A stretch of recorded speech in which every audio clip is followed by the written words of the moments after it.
Oh yes. Oh yes. Oh yes. Oh yes. Hello. Hello. Good day. Good day to you all. Whenever you decide that today is the day that you want to hear about wrestling content, hey man, Money in the Bank.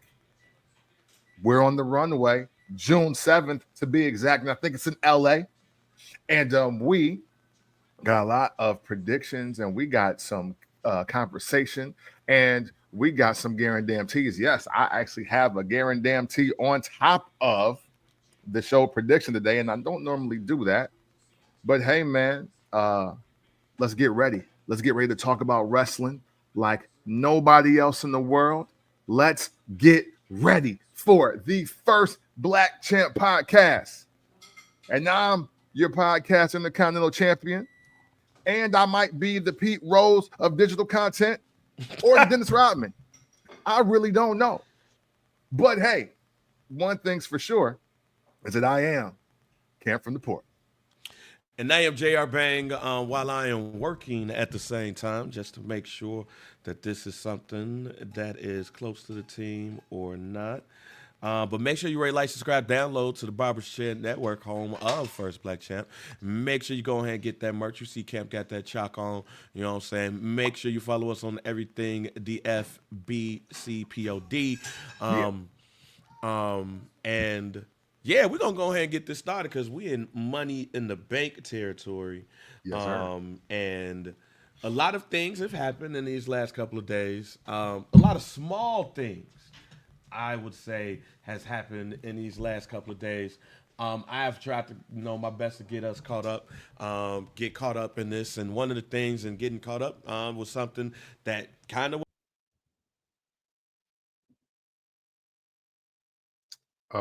You're on mute, I believe. Oh, there it is. I hit the There we mute button by accident, looks like. But let me go back and saying that I saw something this past weekend that pissed me off on go. Friday. Okay. Okay. Um, it pissed me off to see Damien Priest challenge Jacob Fatu. And willingly.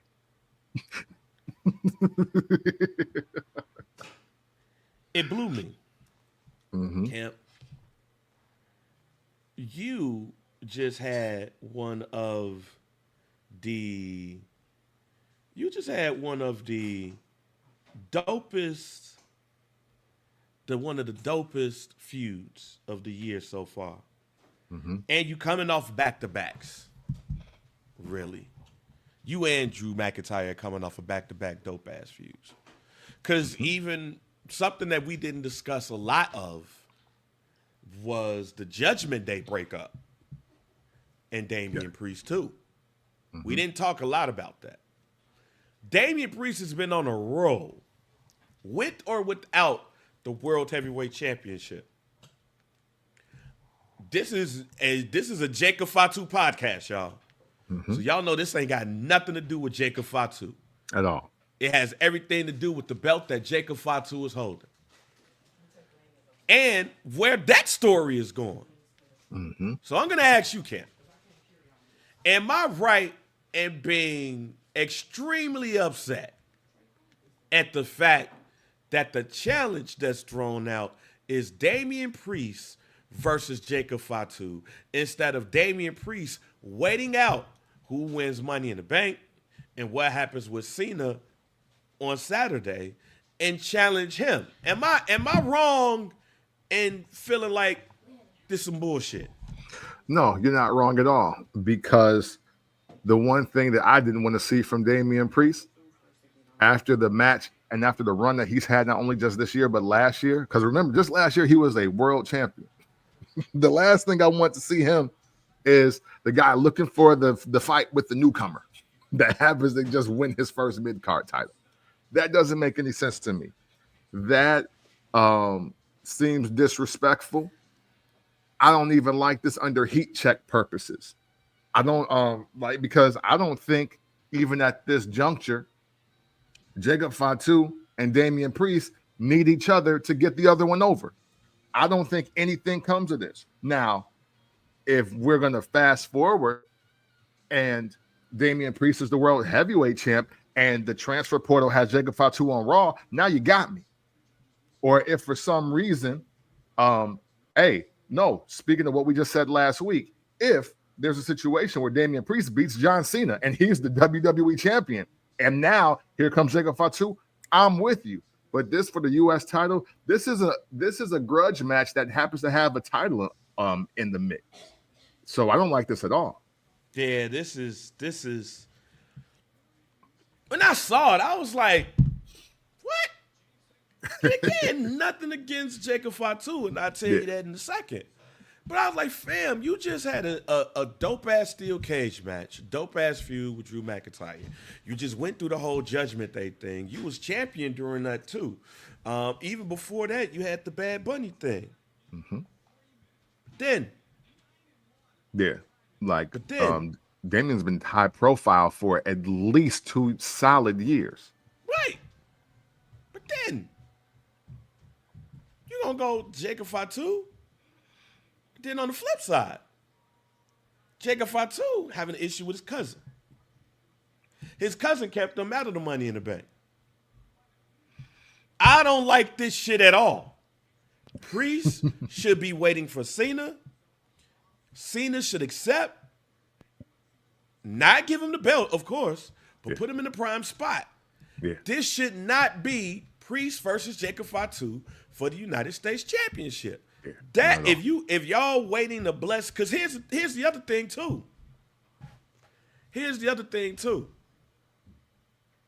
I mean, this also goes into I don't think Solo Sikoa.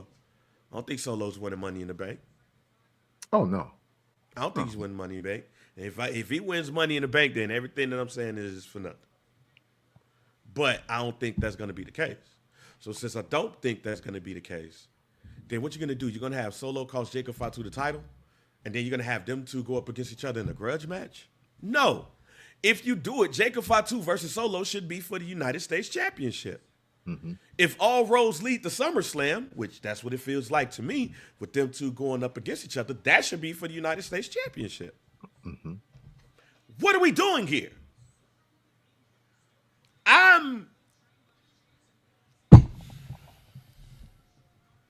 Yeah. Hey, listen, I'm with you. Because also, okay, look, so I get the play, right? Because this is supposed to be the feud that gets Jacob away from Solo and JC, right? I get that. However, I do not like the fact that a top tier talent, he's in the A tier, even if you have him at the last slot. Damien Priest is an A tier talent right now in this landscape of the WWE, where Jacob Fatu is a B plus because he has the United States Championship. That is the only reason why. So, where there should be like a Carmelo Hayes getting this opportunity for the U.S. title, because this would elevate him to the main roster, or even though it might be a squash at the same time. So I'm just throwing this out there. But think that level when we're talking about the U.S. title, because if Jacob beats Damien Priest, he's just still the U.S. champion. If he loses to Damien Priest, then he doesn't need a world title shot. So you got to help me understand the benefit for either of these guys. I don't want to see my world champion fresh off a world championship run with a mid-card title. That also don't make no sense. Damien Priest should be walking around, if he's not going to have a title shot, and just high-profile grudge matches and high-profile specialty matches, if he's not going to get world title shots now. Now, maybe if it's 2030, he's coming back from injury, he's trying to build himself back up, then this makes perfect sense. But he's off of potentially one of the matches of the year again. Again, I say. And we've been saying again for about 3 years now. You got to tell me how this helps both of them, because I don't see it at all.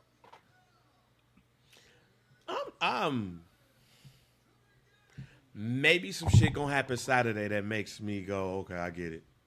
Or the Monday after next. The Monday after, the Monday or Friday after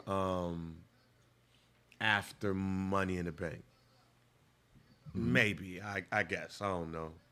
But the way I feel about this, like the way that I feel about it is simple. Damien Priest should be in a high spot. He's not in a high spot. And being that he's not in a high spot, it's like I'm wondering, this is the first time that I am going to say what I'm about to say. I'm going to say, what is Triple H and them doing? Like, what is really going on? Like, what are we doing here? What's up with the booking here? Because even when you look at, as we get into Money in the Bank, the last qualifier, but even look at this past week, like for Money in the Bank. I'm confused a little bit. Okay. I'm a little confused. In certain things, I'm a little perplexed. As well too. But we gonna get into that. But I just wanted to make sure that I was not tripping. I felt like I was tripping about this Damien Priest thing and him going to like, man, we're gonna go and challenge the United States champion as opposed to challenging the John Cena after Money in the Bank, or just not appearing on that joint. And then, trying to challenge him as well. Yeah, I'm not tweaking. I feel better about it, though. That promo didn't even sound like it was for a mid-card title. Man! So, no, you're not wrong at all. I was like, man, this would be fire if you was talking to Cena.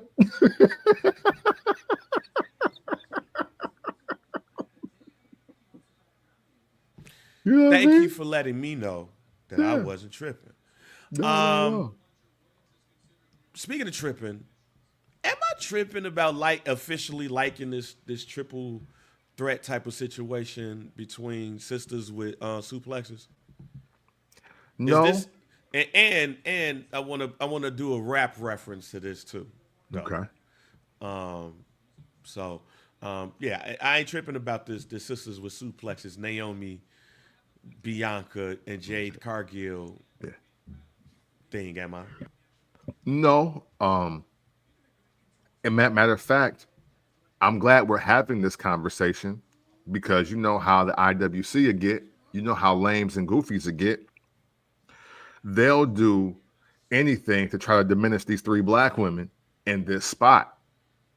So, and this is the spot that Becky, Bayley, and Sasha, and Becky, Bayley, and Charlotte, and Becky, Charlotte, and Sasha, like this is the space that they all kind of occupied years ago. So no, I'm actually glad that we are having the conversation about how we're not tripping for liking this, how we do like this, and how we see where this is going. And I'm happy for that because this is how, for everybody that's asking, this is how a Lash legend then gets added to the main roster. This is how a B-Fab will get more burn and they will, and creative will have more for her because of situations like this where, oh wow, we can't put three black wrestlers, men or women, we can put three black wrestlers in the situation against each other and it's going to work. So now we can beef up the rest of the black wrestlers that exist. This is how. I don't think that's me going too deep. That's what she said. And I think this is very important just moving forward for the next high profile PLE, the marquee PLE. So your SummerSlam, your Survivor Series, your Royal Rumble. I'm glad that you do like this. Now, it does feel like we're headed for something in SummerSlam.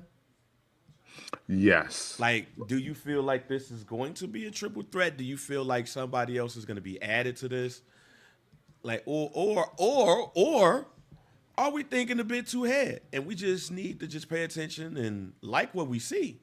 Well, what I got, and this ain't a guarantee, but what we got is Jade versus Bianca Belair at SummerSlam. I think that's what we got.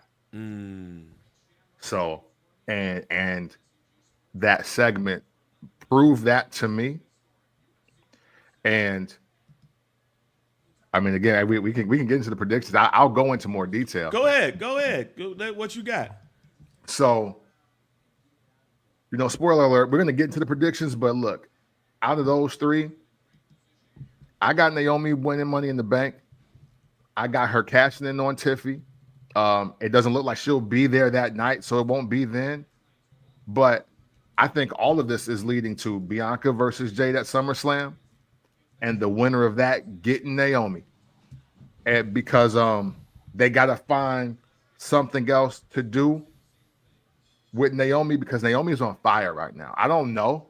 I don't know what everybody is talking about right now in wrestling, like overall. But to me, especially since I didn't realize that I could watch TNT on Max until last night. So I watched a little AEW Collision. Oh yeah, you can. Yeah, you know what I'm saying? So Timeless Tony Storm and Naomi, and Caution Naomi, are the two best women characters right now. So you fucking with Tony Storm. Yeah, hey, you know what? Well, yeah. Yeah. but no, I had seen one of her promos with from like three or 4 weeks ago when she was listing down all the ladies and she was sounding like Lauren Bacall. I was like, okay, this lady's crazy. Like, this is awesome. And like I said, she's the only woman wrestler clips outside of Tessa Blanchard. She's the only woman clips that I see daily, and I'm like, no, she is bodying this. She's bodying this, and this character is not slowed down yet. Like we're well over a year, and she's going crazy with this. So, but I think what Naomi is doing, what dang, and I'm about to mess up her name because I can't remember it. But Naomi is doing a better version of what Athena was doing in NXT. Being the black girl with the rock music and the wild hair and the crate, like Ember Moon. Naomi's doing a way better version of Ember Moon right now. Okay. And because I always thought that character was super dope, and that they put it on the black woman, that was also great, right? So, and I think you gotta just let her keep cooking. Like, I think she has to keep cooking with this character. Let this unveil, let this develop. Put the title on Naomi. Let her run through a couple girls that we think are supposed to be that. I think her and Tiffy will have a really good match, and it'll be a good sequence. And whatever else they have in between that time, because they're gonna have to shift the focus to Jade and Bianca to build that story, because all they've done is look at each other since Elimination Chamber. That's all they've done is look at each other.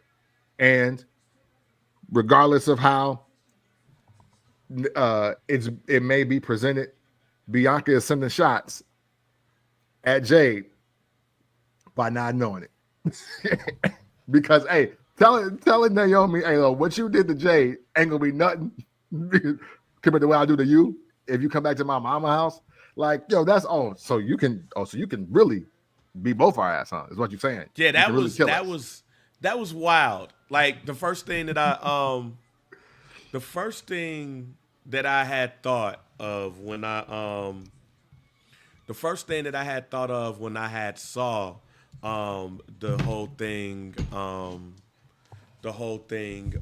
about her being at the crib or whatever, was her saying like, yo, no, I snuck into your house, like I broke into your house or whatever. Yeah. And I was sitting there like, we about to get a Pillman's got a gun thing? You know what I'm saying? Like, and your mom in the mom in the wheelchair thing. I was like, okay, wait a minute. It was like, get me mad at both of y'all was in wheelchairs. They only going crazy. Hey. Yeah. as a person that did not believe in Naomi's heel turn because Didn't. she's such a nice and sweet person in real life, this is he's truly a sports entertainer now. This is great. This is great work. Wait a Even the minute. tweet Hold out, on. hey Whoa, yo, whoa, whoa, whoa, whoa. asking Montez if she could stop by for his birthday. Oh, I already know what you're going to. I just want to get that off real quick because it's going to be a hard pivot. Pause on all of that. Whoa. By the way, Whoa. but yes, Whoa. yeah. I've been I see Brando and Bobby both That's say got it. Whoa. Well. Yeah. Pivot. Yeah. We are known to pivot. yeah. And we're going to pivot here real quick because we don't know if, it comes from his Twitter account. Mhm. So I'm going to read the Twitter account of Ron the Truth Killings. Said that I'm sorry to inform you all. I just got released from WWE. I want to thank WWE for the ride, but mostly I want to thank each and every one of you who was along for the ride. Thank you for all the love, support, and appreciation you've given me over the years. Thank you. So according to R-Truth's Twitter account, he's been released from the WWE. Wow. Thoughts?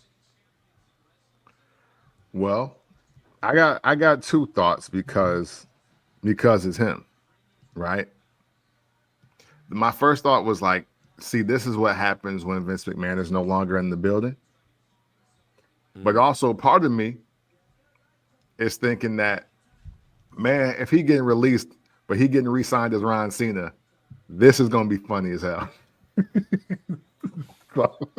so, and I know I might be super kayfabed out right here because I don't I just never know what to take seriously from homie. I just don't know.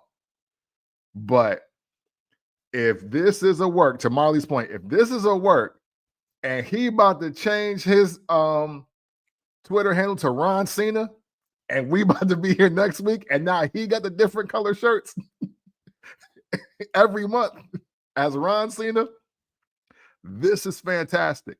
But if it's not, then unfortunately, I do believe that this is TKO Endeavor not really knowing how the WWE works.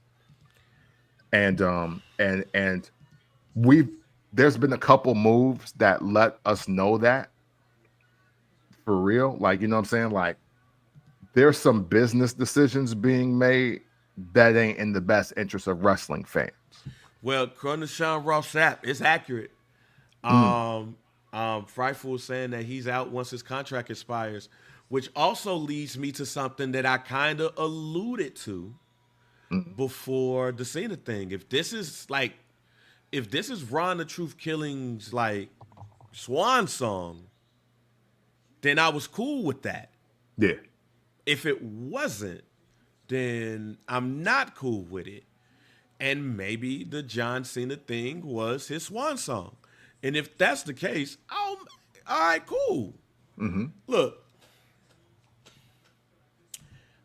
we've given our true shit on this show. For sure. Especially at the inception of the show. Yeah, especially at the inception of the show. But make no mistake about it, if you want to look at longevity and you want to look at how long the crowd really messes with you, R-Truth is high on the list. For sure. As far as celebrated superstar and the fans gravitating to you, R-Truth is top of the list. How long you have that person on your roster, especially being 50 plus, Yeah. when you have to, when you're starting to call people up, that's one thing there. But coming into the WWE is K Quick, leaving, going to NWA, TNA, and becoming the first black NWA heavyweight champion, 2-time. Here. The work that he's done with Road Dogg and Conan at TNA, coming back is R-Truth, being a multiple-time United States champion. I don't know how many 24/7 championships he's held. Yeah, at least Being a about let's say 30. You know what I'm yeah, saying? let's Let's just just say say 30. 30. Being a tag team champion, Mm-hmm. like when you look at R-Truth's career in the WWE, John Cena said something. Yeah, 54. John Yeah. Cena had said something in his promo about Logan Paul to the crowd. He said Logan Paul does WWE better than most pro wrestlers. Mm-hmm. R-Truth was sports entertainment, and he did WWE. And I think Yeah. you got it. And I think you got a point. Like, does this move happen with Vince McMahon there? No. Yeah, no. No. Because even though that split is getting a little slower on the come up, and obviously he's not as mobile at 54 years old, Vince knows wrestling so well that he was like, you know what? Until he tell me he can't do this no more, he's got to keep doing this. And even when he tell me he can't do this no more, I'm going to convince him to stay a little bit longer. Yeah. So it's very interesting to see that this is a move that the WWE has made, TKO has made. Again, Sean Ross Sapp and Frightful has both confirmed what Ron Killings has tweeted out, which is that he has been released. He will no longer be with the WWE once his contract expires. Once his contract expires, he will be done with the company. And of course, I don't think this is his choice. I think this is the WWE's choice here. Yeah. As I'm looking at it right now, R-Truth will be leaving once his contract expires. So now I'm going to change my thought a bit on what I was talking about as far as that feud goes. Mm-hmm. Shouts out to John Cena. Yeah. Shouts out to John Cena, y'all. If looking at what we're looking at, the last thing we're gonna see that matters, we're not gonna care about him losing to JC Mateo. Yeah, we're not gonna care. Yeah, no.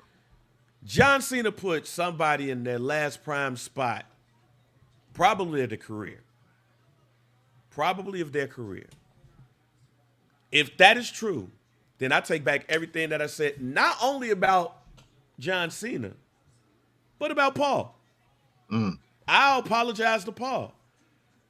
Because R-Truth had to know, and the WWE had to know, that once his contract expires, he's done. Yeah. And what does John Cena and Paul do? They put him in the main event spot at Saturday night's main event. Yeah. That right there. That's fire. That's fire. Now, we'll find out more, but the way this looks to me is that Cena, Triple H, put Ron the Truth Killings in a prime spot on Saturday night's main event before he's gone. And at 54, that's probably his last big spot. Yeah. That right there, ladies and gentlemen, is real dope. That's classy. Yeah. That's a classy way to do it, too. Yeah. And, man, I definitely don't seem like it's no hard feelings either. Yeah.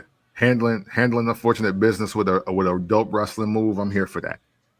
And even though, and I still stand by what I said earlier, if Paul does have at least that much pull in the system where TKO is like, yo, I got to get rid of these people. Okay, well then I got to send them off like this. I'm okay with that. I don't want to say I'm cool with that, but I'm okay with that because again, whoever buy this company is whoever buy this company. We still wrestling fans, bro, and you don't just get to off-season cut us. Like that's not how this works. Yeah. You know what I'm saying? You don't get to just do that. Like you don't just put somebody on the ticker and then hey, Chris Humphries has been released from the Nets. No. You don't do that. You know what I'm saying? You gotta send some of these wrestlers off the right way. Some of these people are staples in our lives, our moments, childhoods in some respects. You know what I'm saying? But for R-Truth, for many of y'all. Shoot, I mean, hey, look, the first time I saw R-Truth, I was like 13 or 14. So yeah, no, I mean, like I'm not exempt. Yeah, now I think about it. So yeah, I do like that at least But again, I say, and Brandon, I gotta say it again, even if I am giving them ideas, if Ron Killings is released, but Ron Cena gets signed, I'm blowing the gasket because this is hilarious. If that's how far this goes, but Yeah, if now not, that would be funny too, but I do if that would happen. respect. I do respect what has happened if that is not, and this is not a work at all. I do respect this. This is great for him. So salute to Ron Killings. Yeah, so and man, shouts out to R-Truth.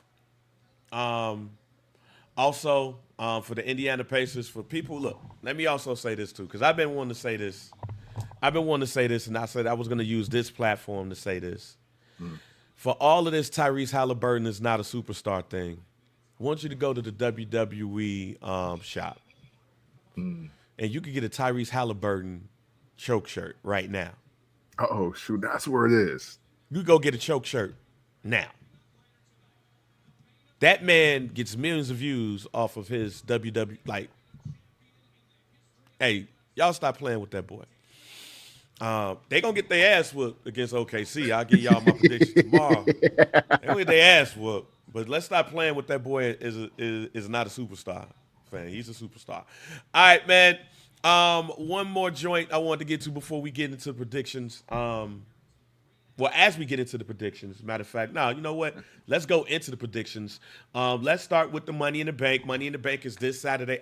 First of all, let me say this. Worlds Collide is also going on that day. So this coming Saturday, June 7th, is going to be a big day for the WWE. Of course, we know about their partnership, not only with TNA, but now WWE TKO owns AAA.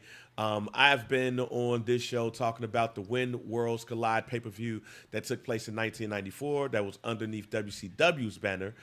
Eric Bischoff and WCW produced it. One of my favorite non-WWE pay-per-views, if not my favorite non-WWE pay-per-view of all time. I have talked about this on the show. It is on YouTube. I said y'all need to watch it. I think they're going to eventually put it up on the network or Peacock. They need to go ahead and do that. I've seen them run clips and social media joints about some of the people who were on that card. Shouts out to Negro Casas, you know what I'm saying?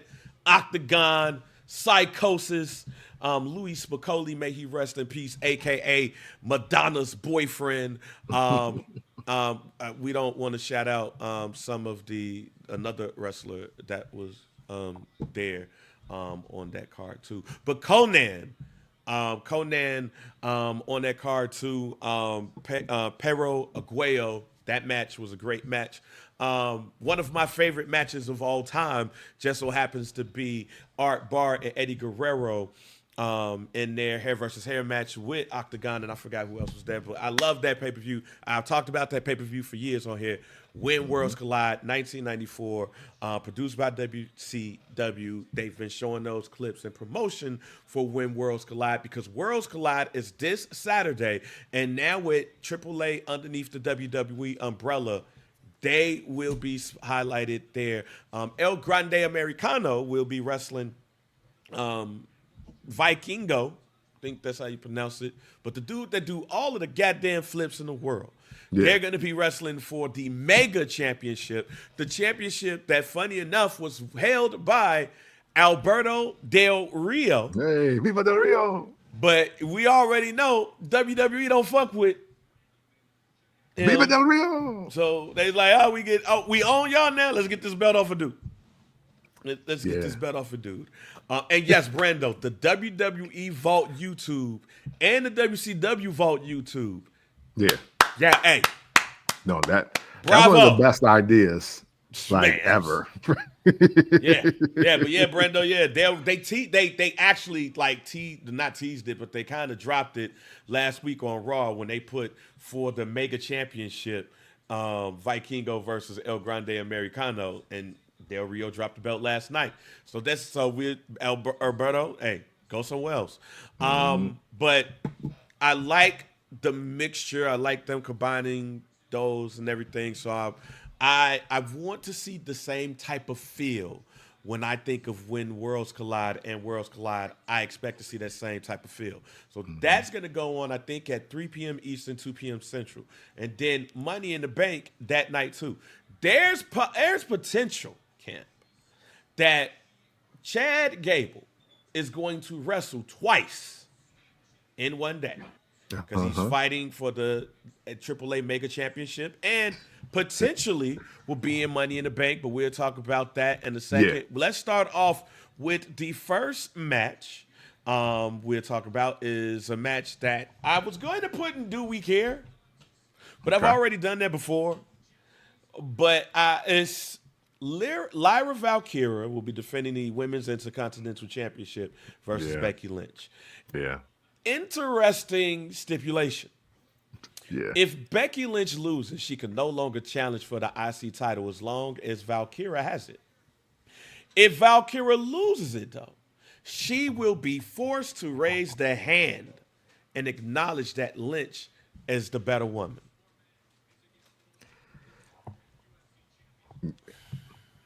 This don't mean anything. Like how you competing for a title or bragging rights? Hey, real quick. So wait, first of all, this new title that we don't even see every week, right? If the champ wins, the biggest star near the belt can't be near the belt no more, right? That helps, right? But then if Becky wins the match, then the loser has to raise her hand. But didn't they do that in NXT? Like, didn't they already do the handshake and the hug and the raising of the hand? So like, oh, so now I'm gonna win the belt, and now you gotta do it to me. Listen, I'm not opposed to two Irish girls doing a lot of things, but I am opposed to them doing this. Knock this out on SmackDown. Knock this out on Raw. Knock this out on the pre-show. They need something else in the slot for the PLE though. Sorry, ladies. It's literally not personal, but like nothing about this screams just marquee though, and that's the real problem. As we look at this card for what we see already, like they just don't need this match. Like Tiffany should be on this card instead of her. Liv and Raquel should be on this card before this match. Like something else should be going on. Literally, the fact that it's just Becky Lynch is the only reason why this match is even being added here. So, no, this is pointless. Sorry. Who you got winning though? I got Becky Lynch winning because why should she lose? Why should she lose? This match shouldn't even be at Money in the Bank. And unfortunately, I don't think this is the feud that's going to elevate Lyra. I just don't think it's going to be that way. And if you can't elevate a person, then you got to elevate the title. And I'm picking they're going to elevate the title by putting it on Becky Lynch's shoulder. That's what I got. I have Becky Lynch as well. And part of the reason why I have Becky Lynch is because, I mean, the whole point of this is to do what? To raise her hand? If she wins? Or don't take the IC? What? Yeah. Like, nah.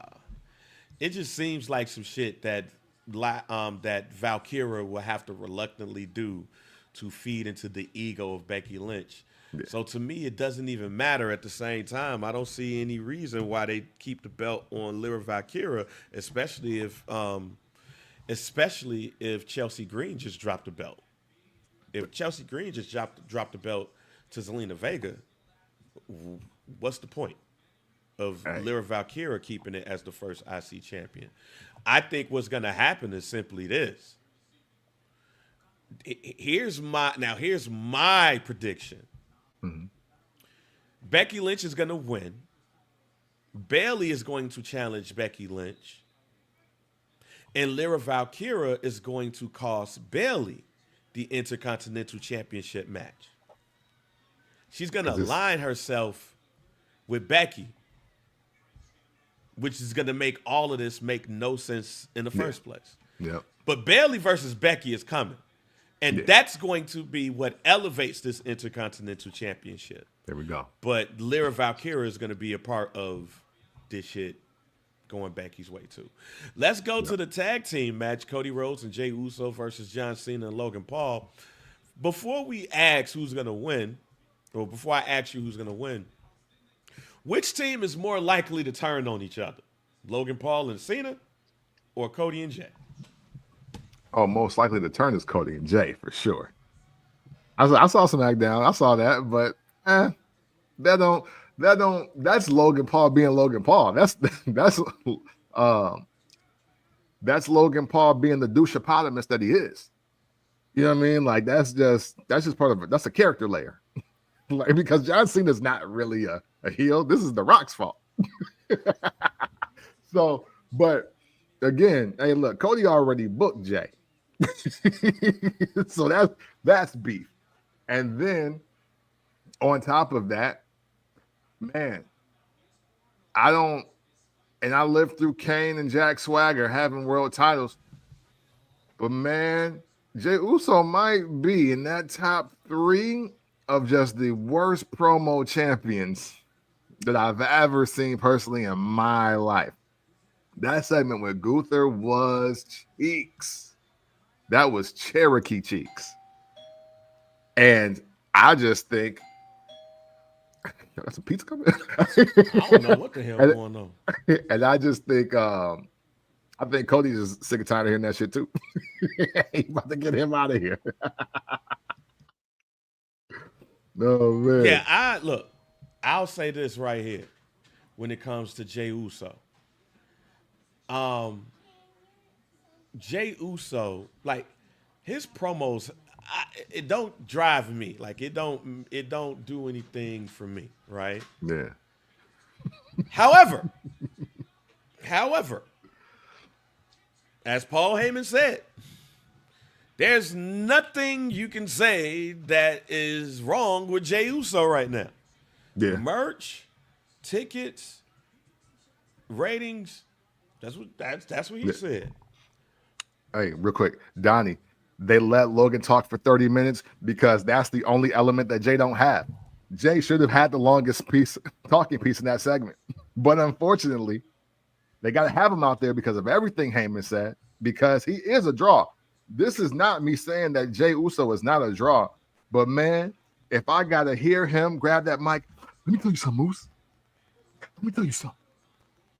And he started pacing around.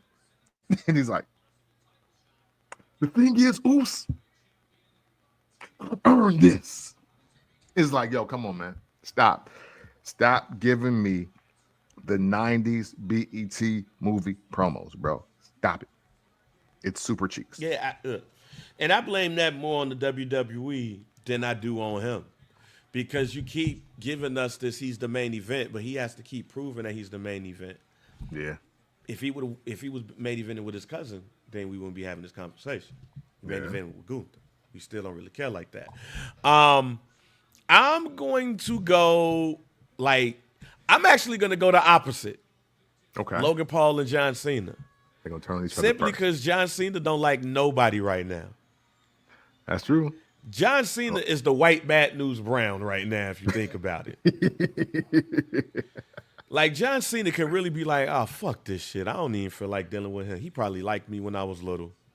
I only tagged up to him to do his podcast. You know what I'm saying? Like, I could see Cena doing some shit like that to make himself even look more of a dastardly heel.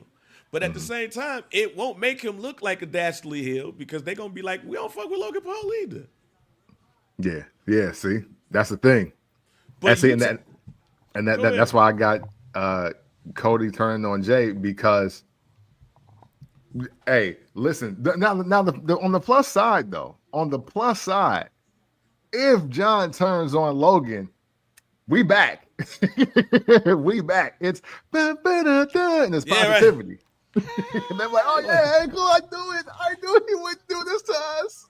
That's what it would become. Now, at the same time, he could do that shit and then what on Raw or SmackDown whoop somebody's ass that we love, and then be like, I bet we it's like Trump pardoning Larry Hoover. Mm-hmm. We know he ain't getting out of state jail, but he in a supermax. Exactly. Right. He can Exactly. see his family. Right. Some, You know what I'm saying? So yeah, tell your son but you're swing still by. It's legit. cool. Yeah. I know y'all was probably listening to this and thinking like, I don't think we would get a Larry Hoover, Donald Trump reference, but Yeah, but it's you don't know first what show black you champ. watching. Yeah, Don't so it's you first like watching. champ. Yeah, it's first black champ. But who do you have in the match though? Who you have Cody and Jay or Cena and Logan? So this is what I think the only way to stick to what I'm saying. I think Cena and Paul have to win. Because Cody needs a reason to snap, right? He needs a reason to be like, yo, hold on, man. I hesitated. I said I wasn't gonna hesitate again. But if Jay lose the match, then that's because I do have, matter of fact, I have Jay taking the pin to Cena. So the champ beating the champ.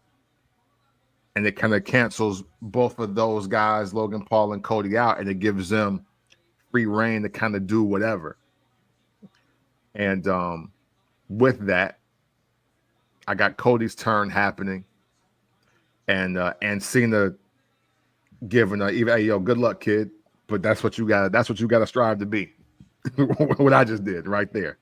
So I think as long as the night ends with Cena being elevated, which is crazy probably for me to say at this stage in the game, but to me, whatever elevates Cena and that WWE championship, because that is the flagship championship of the brand, I think the better. And I don't see the WWE champion losing at Money in the Bank. And that being the end of it. So Yeah. All right, let's go into Money in the Bank now. Let's do the women, or let's talk about the women, excuse me. let's do both. Alexa Bliss, Roxanne Perez, Rhea Ripley, Giulia, and Naomi are announced. We have one more qualifying match. Liv Morgan, Stephanie Vaquer, and Ivy Now will wrestle in a qualifying match on Monday. I mean, Liv Morgan is a foregone conclusion here, or are we wrong? No, I got that because Roxanne Perez is in the match. So yeah. So I do have Liv in there. Giulia would have been cool, don't get me wrong. But yeah, no, Roxanne's in the match. So Liv is in the match.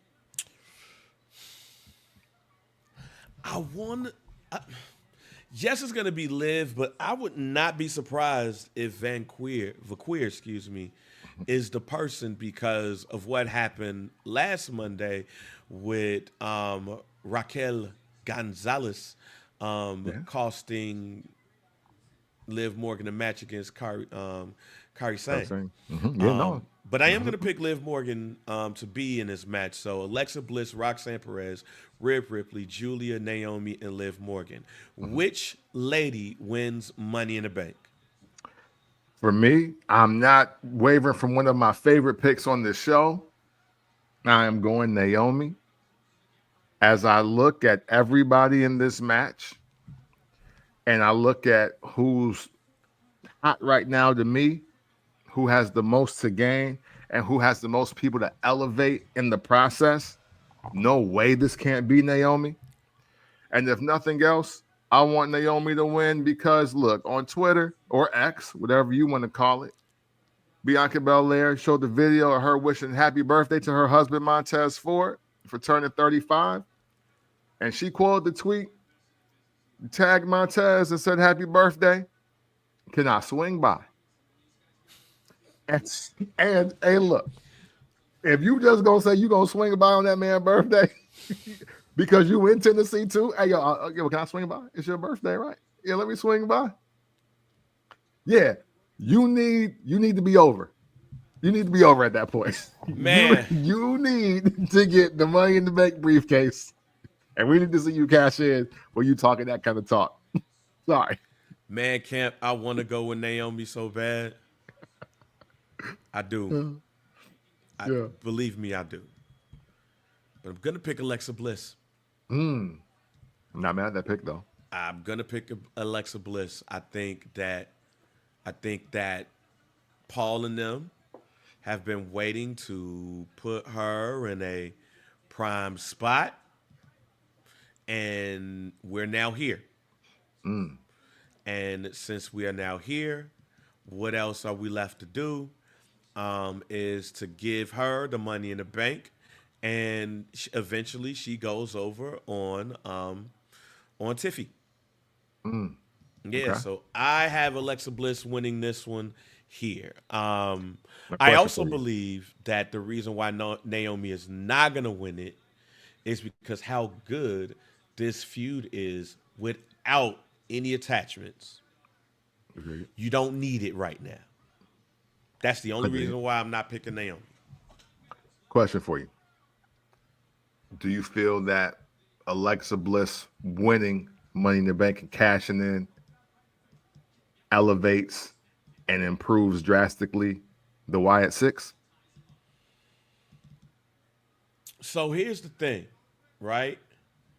I also believe that the Wyatt Six thing with Alexa Bliss is going to be a slow burn. Okay. If she does not win, that's the reason why she will not win, because it's going to be a slow burn with her trying to get back, but she's not getting where she needs to get, and then it's going to start creeping in her mind all of the crazy shit, and then that's how we eventually get there. See, the thing is with the Wyatt Six right now, we don't know if they heel or faces or not. Like, we don't technically know where they stand, and we don't know where they stand because they're attacking tag teams. Yeah. So, I mean, as far as we know, it could be Bo and somebody else that wrestles for the tag team championship. So I think we got a ways to go to figure out what's going to happen there. But I also think we got a ways to go to see what happens with Alexa Bliss, which makes me think that's a good time for her to get the Money in the Bank. And then if she loses it, then she starts losing it. And that's how we get to her and the Wyatt Six being together. Mm-hmm. I dig it. All right. So now the male Money in the Bank. Solo, LA Knight. Yeah, Penta, who almost killed Chad and Grande Americano. Guys. Yeah. Boy. He almost killed everybody. I saw that live, and I was like, ooh. Yeah. And he rolled out that ring. I was like, man, I hope he's okay. But he is okay. Yeah. Seth Rollins, Andrade, and the winner of the qualifying match between CM Punk, AJ Styles, who don't like each other, by the way. It's interesting. In fact, I will go on record as saying I believe that the hate between CM Punk and AJ Styles is more than the hate between CM Punk and Seth Rollins. I think CM Punk and Seth Rollins was like, we used to be homies, we used to be aces. Your ass left, you start shitting on us. I caught some strays. Yeah. AJ Styles and CM Punk seems like left versus right. Republican versus Democrats. Donald Trump versus right, like Barack, fucking Biden. Like Hillary. CM Punk called this man out for not shouting out Black Lives Matter, fam. That day. Yeah.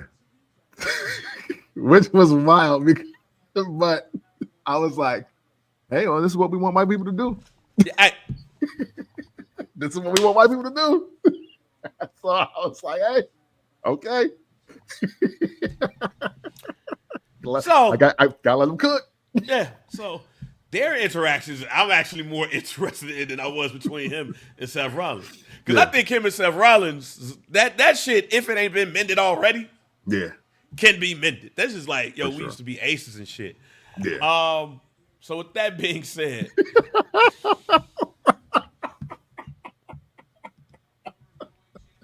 You know what I'm saying? Go ahead and hit your catwalk to that. hit your catwalk to these cuffs, bro. I'm not even gonna say what I was gonna say, considering who the McMahon Levesque family are aligned with. Yeah. But you know the vibes. Y'all know the vibes. So who do you have winning the qualifying match, and who do you have winning Money in the Bank? Okay. So to answer both questions at the same time, Yo, I hate the fact that this Money in the Bank qualifying match is to get Seth Rollins versus CM Punk like 4. I hate it. I hate it. Like, yo, here y'all are again, wasting our time, wasting our energy to give us a feud within a specialty match. And I'm sick of it. And with that said, obviously I got CM Punk in the match. But now here's my guarantee. part 2. Yes, part 2. Because I figured I got 2, so I can give that one early. If the card is set up as women's Money in the Bank match, Lyra Becky, men's Money in the Bank match, tag match with the champs, because the 2 champs should close the show. Cena and Jey Uso should close the show. Yep. What I have is CM Punk winning the Money in the Bank match. And what I do have is Cena going over on Jey Uso in the main event. Fuck. And then I do have CM Punk cashing in on John Cena and leaving LA as the champ to blow him another kiss on his way out the damn door. That's what I got happening tonight. And even though I'm predicting that and it feels like foregone conclusion, I'm still excited to see it because I want to see how it plays out with these two, because there's no way CM Punk and John Cena will not cross paths before he's out of here. But I want to throw out a caveat as I say all of this. Truth be told, we never seen 17, right? And CM Punk would have officially accomplished 2 of his goals at the same time within the same night. And they probably got to act fast because he get injured a lot now. However, I am not so far gone to believe that John Cena gets a chance to revamp, reemerge, and actually lead this joint as the 18-time world champ. So we can do the third and fourth quarter right. And what better way for him to turn on a dime than to lose to CM Punk, much like he did, 12, 13 years ago? That makes perfect sense to me. And if you're going to give me the grudge match, the rubber match too, if I'm not mistaken, if you're going to give me the rubber match between Seth and Punk in the Money in the Bank, that leads to them getting the title shot, which is what they both want, and then to CM Punk cashing in on John Cena, that resets everything, because now Seth Rollins' faction makes way more sense now. Because they can beat Jey up anytime they want. Getting that title off of CM Punk, though, that's a little more of a task. And it's already become a task with what they're doing right Now, So this is why I don't like this Seth Rollins faction. This is exactly my guarantee is here. And this is why I don't like this faction. I don't like where things are right now because of my guarantee. And I'm probably wrong on this. But I'm going to deliver it anyway.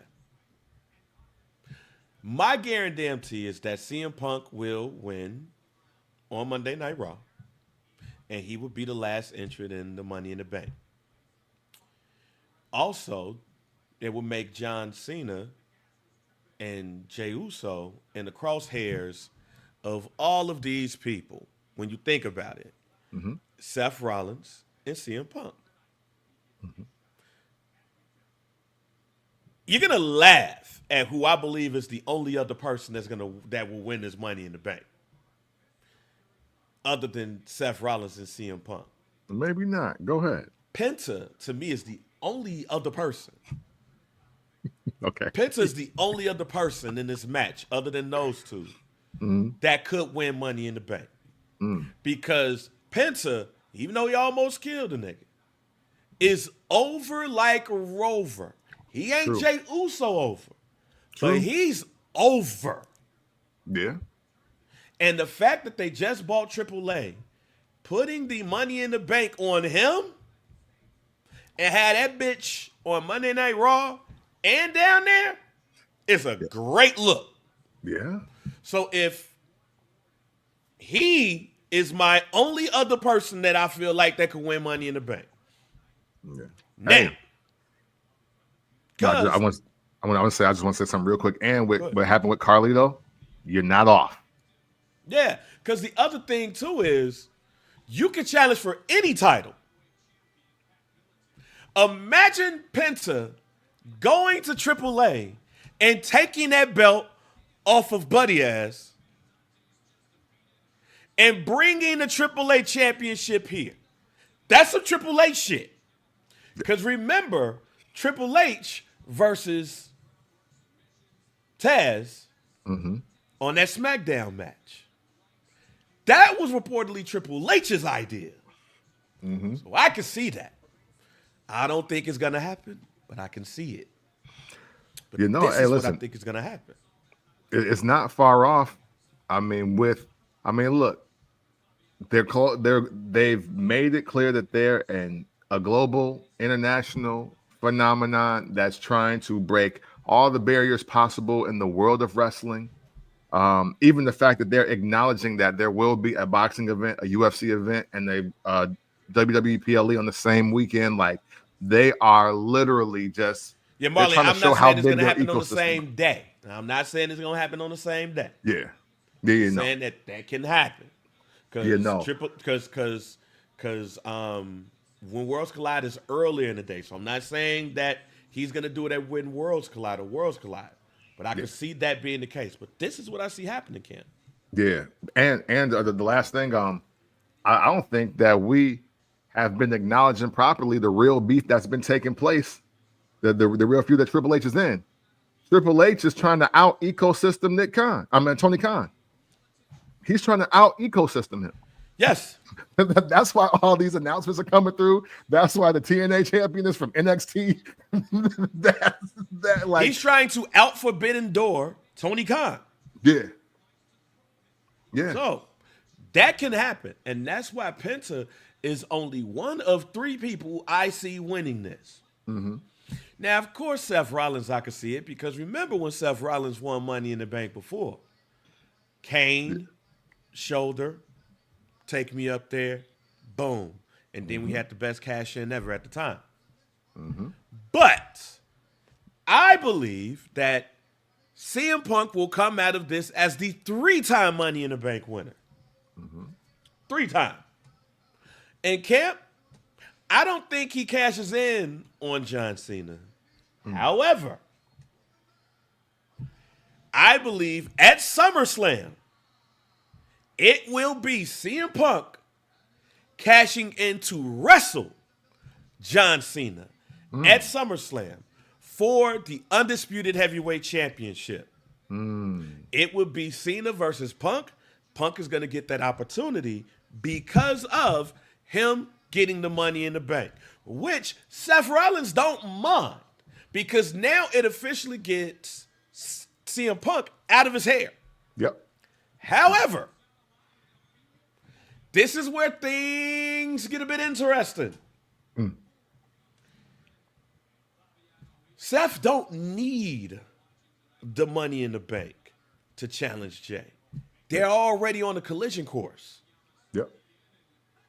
But so CM Punk winning and challenging John Cena at SummerSlam is my guarantee. Okay. But a part of this potential guarantee is, I believe, that the person that's going to feel left out in this is going to be Cody Devontae Rhodes. Because either he gets in a triple threat match, try to challenge him. Could that happen? Yes. But I don't think that's going to happen. Because CM Punk is going to get ahead of it. So we don't have to wonder what's going to happen at SummerSlam. Which leads me to believe that Cody Devontae Rhodes is going to be like, what the fuck? What am I to do? One or two things going to happen by SummerSlam. By SummerSlam, either Seth Rollins is going to win the championship from Jey Uso, or Cody Rhodes is going to cost Jey Uso the world championship due to jealousy. Which is going to make his cousin mad and bring his cousin back. At least the story will make sense now. Because you got to give Cody somebody. Yeah. You got to give him a reason. It is more likely to me that at SummerSlam you see a triple main event. Because it's 2 nights now, remember? Yeah. Correct me if I'm wrong. SummerSlam's 2 nights. Yeah. This is the year, 2025. Bingo. So, but you see 3 high-quality main events. CM Punk versus John Cena. Seth Rollins versus Jey Uso. Cody Rhodes versus Roman Reigns. Flipped, though. Yeah. Hey. 2 nights. SummerSlam's 2 nights now, y'all. That's true. Hey. Listen. Either way, y'all, we're going to see some new champs at SummerSlam. I don't think you see a double turn with John Cena and Cody. I don't think you see that. I think we're close to seeing that done. Based off the booking we've been seeing, the booking that we've been seeing all over the place. That's true. But if Seth Rollins don't need to win Money in the Bank to get the Jey Uso. Yeah. No, not at all. But John Cena, in order to get to John Cena, CM Punk needs to get the Money in the Bank. For sure. That's my guarantee. CM Punk wins, and he challenges John Cena at SummerSlam, night 1 or night 2, for the Undisputed Heavyweight Championship. Right. Hey. It could happen. And I could absolutely see them wanting to do more than just the cash in work with each other. Hey, it gives them both time to heal and to do whatever they got. You got 45 days minimum between now and whichever night of SummerSlam. So no, hey. Yeah. And the other part about it is remember, John Cena was already involved in a situation like this before. Rob Van Dam used his Money in the Bank to challenge John Cena at the ECW pay-per-view. Same thing. Yeah. And Cena did his and lost, too. And maybe we don't get the blow kiss back at John Cena. Maybe we don't. Maybe this is John Cena's get back. Hey, I like that, too. I like it. So, there you go. But either way it go, last year, I was surprised at how Drew didn't cash in. I was really surprised. Well, not last year, the year before. I was really surprised how that went down. But then you got Damien Priest that did cash in after he gets the belt and all of that stuff. Mm-hmm. On this one, it'll be legit. We don't know what's going to happen. Yeah. And I think CM Punk on this one be like, nah, I want to face him head to head out of respect. Yeah. The hustle and loyalty and respect that you said that you ain't got no more. So I'm going to boom, boom, boom. I think CM Punk versus John Cena at SummerSlam for the title, that happens through Money in the Bank. So there you go. I dig it. So, man, look, now it's time for Do We Care? Have a couple of joints to ask Kemp, do we care about? Like, I want to know if he cares about these things.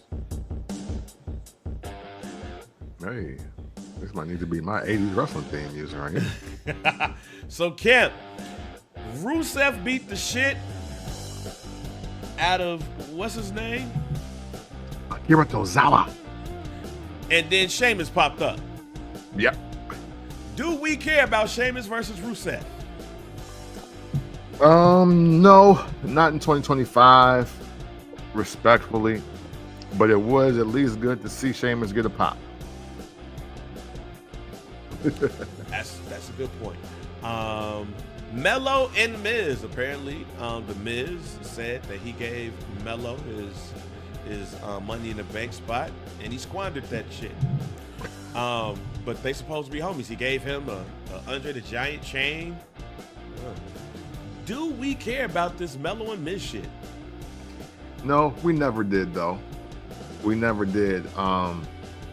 Unfortunately, man, I think Carmelo Hayes is just suffering from the fact that he is too small, pause, but he's also not Rey Mysterio.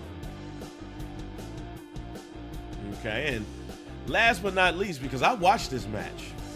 I watched it. And for a title match, a triple threat title match, for it to get not a pop damn near at all, do we care about the Raw Tag Team Championships? No. And I do blame, though, the front office. I blame, we can't really blame Nick Aldis, but unfortunately, man, tag teams have been so fleeting, and the fact that they'll put any two people together and then just put them over, there is no focus on tag team wrestling. So it's hard to get behind something that you know that you don't even see every week. So unfortunately, we don't care. And that's terrible to say because we got black world tag team champions. Yeah, it does. Part of the reason why I don't care is because you have the New Day is heels. We don't give a shit about them being heels. Yeah. First of all, I say this again, Kofi being a heel is like a nerd becoming a GD. Like, what are we doing? Like, what are we doing here, fam? Go to school. Like, you've been to L7 all your life. Why are you not in school? Kofi Kingston, while not being a lame, he's been a Jamaican. Yeah. But he's not been a lame. But Kofi Kingston should not be a heel. No. He don't give me heel vibes. Nothing to him is dastardly. He's not did anything that is dastardly to me. And yes, he feels like the lame that became a GD, and not even for protection. He just felt like he wanted to do something different in his life. And he go back to the block and everybody be like, man, get your ass up out of here. Go to school. Go get education. Ain't you valedictorian? Like, that's Kofi Kingston. So him being a heel don't make me interested in the New Day. Him walking slow down the aisle don't make me interested in him and being like a heel in the New Day. None of this does. Yeah. And the Viking Raiders are boring, and the Creed brothers are boring.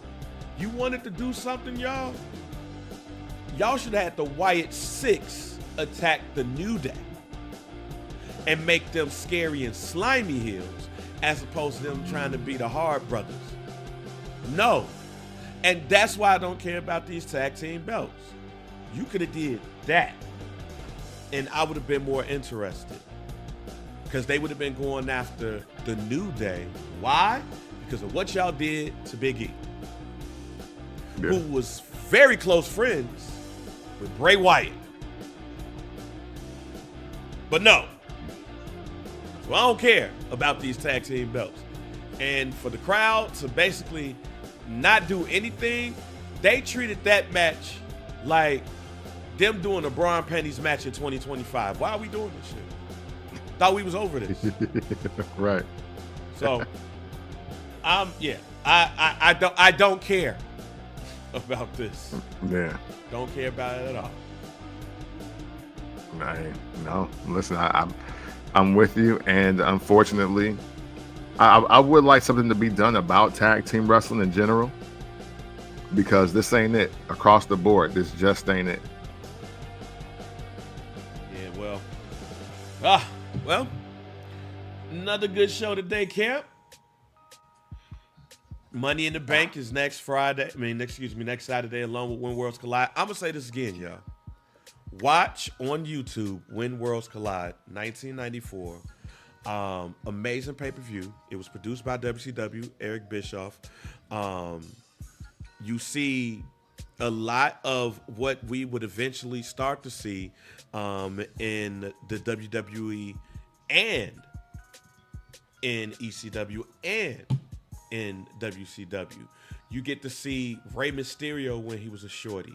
You get to see Psychosis when he was a shorty. You get to see Too Cold Scorpio still have it. You get to see people that we grew up to love like La Parka. You get to see the Pegasus Kid. Just go look up who that was. But you also get to see Art Barr and Eddie Guerrero versus Octagon and El Hijo de Santo. I think I said that right. And you get to see Perro Aguayo versus Conan. Got to remember, Conan was the Hulk Hogan of Mexico. And he basically did what Hulk Hogan will eventually do. Turned heel, aligned himself with Art Barr, Eddie Guerrero, and Perro Aguero had to fight for AAA. And that was for in the steel cage match. And that Octagon in El Hijo de Santo was a mask versus hair match. If you guys know anything about Lucha Libre, hair versus mask matches are very important, but that match was amazing. Unfortunately, Art Barr had passed away about a week or two after this match. Art Barr and Eddie Guerrero were reportedly allegedly scheduled to start at WCW a little bit after this. So if we see the what we become to love is Eddie Guerrero. We also get to see people that eventually ended up passing away, like Madonna's boyfriend, aka Louis Spicoli. But no, it is a great pay-per-view. Definitely check it out if you haven't seen that, to get you prepared for When Worlds Collide or Worlds Collide, the pay-per-view that's going to be taking place at NXT. So, real quick, Donnie asks, how do we feel about TNA champ Trick Williams, the new TNA champ Trick Williams? Yeah, man. Hey, listen, I was just going to see that too. Hey, look, man, new black champ and going over on Joe Hendry. That's big for him. That is those are the kind of moments that I was expecting Trick Williams to have last year. So I'm actually very happy about that. And hopefully he can build momentum and keep it going. I don't know what all of this means for TNA and NXT and the ecosystem that is outside of the WWE main rosters. But I do like the fact that right now TKO Endeavor has a black champ in TNA, a black champ in Evolve, and they are seemingly run the table with champs that look like us. So I can't say anything but thank you at this moment. But we'll see how all of those runs go. Yeah, no, not only do I love it, it puts Trick in a prime position. I think all companies should every once in a while do this forbidden door thing. I know it's not going to happen with AEW and WWE. No, it's not going to happen like that. but to at least see it with other companies, like other companies with other companies. I know AEW is going to end their partnership with AAA, but seeing like C-Mill and AEW and New Japan, like seeing a lot of that, and now seeing AAA and WWE and TNA. I like how this looked for wrestling altogether. Want to know what WWE has plans for when it comes to Lucha Libre in Mexico. Also, in Japan and in Europe. They still got those plans to do their thing out there. So I love this for wrestling. Wrestling is at one of the best points that it's been in years. So, hey, keep it going. But shouts out to Trick Williams, the new TNA champion. And it also gives us a chance to look at other wrestlers in a different light. As I said, and let me say this too. I didn't think about this until Donnie said something. I have said on here notoriously that the WWE cameras look very different. Mm-hmm. I've seen Mike Santana wrestle in person. I've seen Mike Santana wrestle in TNA. I've seen him wrestle in AEW. Mike Santana wrestling on NXT the other day. While I was aware of your game, I didn't think enough as a singles wrestler. I see the vibe. I get the vibes now. Mike Santana.